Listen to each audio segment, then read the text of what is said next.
So I want to open today's show with a story about my dad. Around my house, we call my dad opposite man. Because when you expect him to do one thing, he always does the opposite. It was so hard when we were working together. I'd give him a list of things to do, and he would do his own thing. I'd be so annoyed, I couldn't contain myself. I'd yell, we'd argue, and then we'd move on. I love my dad. So I decided it was better not to work together so I didn't have to deal with his shenanigans. Nowadays, Cupcake and I laugh when his oppositeness flares up. We even bet on what he'll do next. Weird thing is, somehow it rubbed off on me. Back in the day when I first got into business for myself, I was always looking for guarantees. I wanted things to work out, and I wanted a guarantee that it would work out. I was missing out on life, and I was being left behind. And today, I want to talk about all of that. Today, I'm going to share the opposite man story about my dad, which you just heard. I'm going to tell you about my palace of shame and how this big failure really shaped my life. And I'm going to tell you why you need to run for the hills. So I used to think that my dad's oppositeness was a weakness. And it wasn't until very recently, within the last year, where I discovered something called Kekich's Credo. And if you look for Kekich's Credo, it's Kekichs, Credo, Credo. It's 100 success and happiness maxims from this guy, David Kekich. It's like his life lessons. And number 17, he writes, life operates in reverse action to entropy. Therefore, the universe is hostile to life. Progress is a continued effort to swim against the stream. And what I'm seeing here is that sometimes doing the opposite, in fact, lots of times, doing the opposite of what everybody else is doing is harder. There are no guarantees. You do not know if it's going to work out, but the rewards are bigger. There are less people competing because so many people want to just go with the stream. And what I'm seeing in this world, and what you might be noticing yourself, is that people are obsessed with being followers. And nowadays, people aren't even playing follow the leader. They're playing follow the follower, and everybody's following. No one is leading, and people are just dumb zombies. We need to be better leaders. You and me, we need to lead. And look, some of the ways I'm practicing this right now is at home, just being a better leader at home for my family. At work, being a better leader for my team. And even recently, we started doing team meetings and bringing the team together to share ideas and innovate and be able to react, be able to bring quick innovations to the podcast factory. It's one of my favorite things. The other thing is being a better leader for your clients. If you're listening to this and you run a client business like we do, you got to be innovating. You got to be thinking ahead. You got to be strategizing. You got to be leading the way to get your clients the results that they're looking for. Otherwise, what purpose do you serve? You're going to die alone if you're not a leader, because nobody cares. If you're just another follower, nobody cares about you. And so, yeah, maybe swimming against the stream is hard, but life is hard, and that's where you're going to get the rewards. So I want to share with you one of the hardest times of my life. And I thought things were bad when I was a construction worker, working in the hot Florida sun, working my butt off to build other people's dreams. But that was nothing compared to getting into real estate, having $1 million worth of rentals within the first year, and losing it all by the third year, losing everything, losing all the money that we put in, all the money that we made, and even owing money. That was the bottom of the barrel for me. I lost everything. My house got foreclosed. My dad's house got foreclosed. And the voices in my head started telling me, you see, you were never supposed to do this. You're not good enough. You didn't deserve this. What made you think that you could have all of this? Wow. I went into a deep, dark place. And then finally, when really the bottom of the barrel was when I lost the house that I was living in. It was me and Cupcake in this really expensive house that we really couldn't afford with an adjustable rate mortgage. I couldn't hold on to it. I tried and I held on for a year and I scraped together the money to be the man that I was supposed to be, and I just couldn't hold on anymore. And we had to short sale it. And we had to get out of there. And it hurt because we bought that house together. We decorated it. Everybody would come in and visit and say how lovely the decorations were and how beautiful the house was. And the garden was perfect because I took care of the garden and Cupcake took care of the decorating. And it was our first little home where we got married and lived in. And it was so hard to say goodbye to that home. And fortunately, we got some help, and Cupcake's parents helped us out and gave us a home to live in and made us a sweet deal on it that we could not refuse. And everybody that would visit that place, and this was a big place, and it was like a palace. It was so big. It was all these rooms, like 4 bedrooms and 3 baths and 2 living rooms and formal dining room. And it was just this huge place, bigger than our last place, and a lot to take care of. And I was grateful for it. And I was happy to go in there and take care of it. And I knew that I was lucky to have a place to go after losing everything. And so I made the best of it. And what I realized later, recently, we just left there and we're now in a condo downtown, living a life that we wanted to live for 10 years. But what I realized was that this big, beautiful palace was a reminder of my big, spectacular failure. Not being able to take care of my family.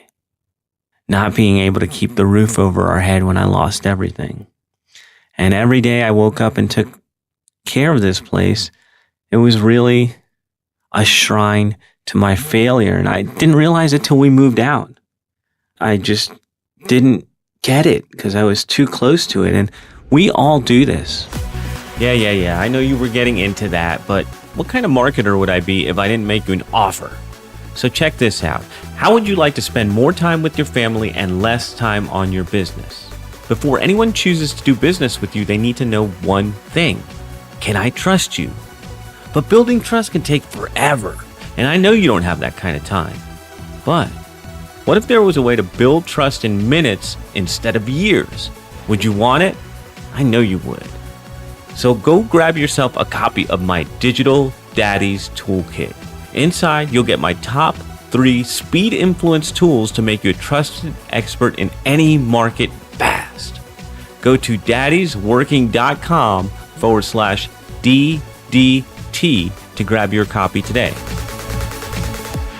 We all hold on to old baggage, the stuff that keeps us back, the stuff that holds us down, the stuff that keeps us from having the life that we're supposed to have. We hold on to it and we wear it like a badge of honor. Why do we do that? It weighs you down. It holds you back. And I'm realizing this, and it wasn't until we sold this place and moved that I realized how much old baggage I was holding on to and how I couldn't grow because I was weighed down by that. And so look at your life. Look at what you're carrying around. Is it holding you back?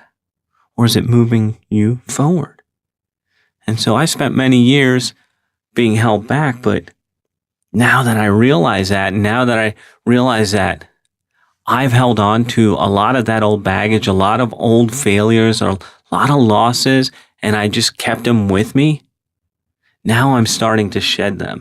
Now I'm starting to analyze why I feel certain way about stuff, or why I don't take the action I'm supposed to take, or why I'm so mad about something, and try to analyze that without the emotion and see if it's serving me.